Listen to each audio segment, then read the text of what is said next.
Hello, it's Mary Gordon from Roots of Empathy.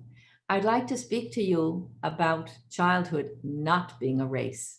For many children, they experience it as a race.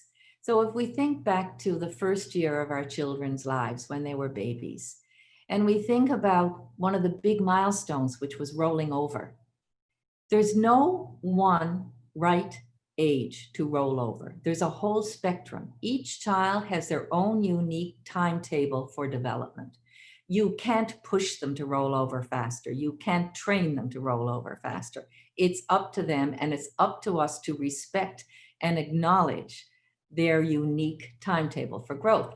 So if you think about it, about 25% of babies roll over when they're 2 months of age. But by 5 months of age, 90% of babies have learned to roll over. Does anyone remember or care at what stage they rolled over? It wasn't up to you, but we do take pride in the milestones. So let's fast forward a little bit to toilet training. I like to call it toilet learning. So we all have different expectations, social expectations of our baby being able to become toilet trained. And when they're not ready to be toilet trained, we get frustrated. So I just want to give you the example of how we look at this whole situation in Roots of Empathy. When the children in the Roots of Empathy class ask the mother, has the baby learned to roll over yet?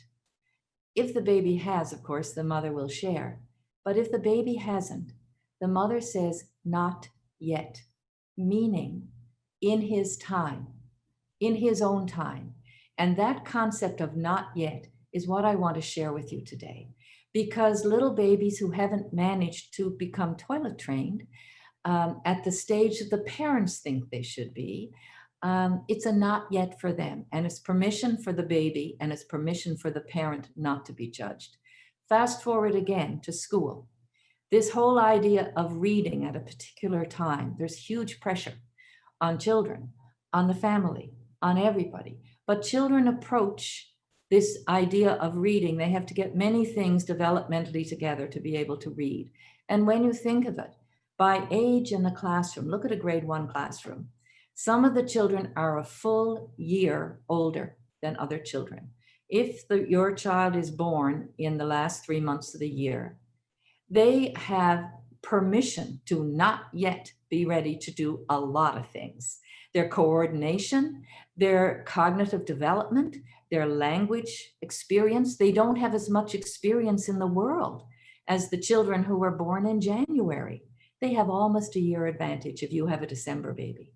So this idea of giving our children permission to not yet be ready to do something gives them confidence, gives you respect for their level of maturity, because most things in childhood are about maturation.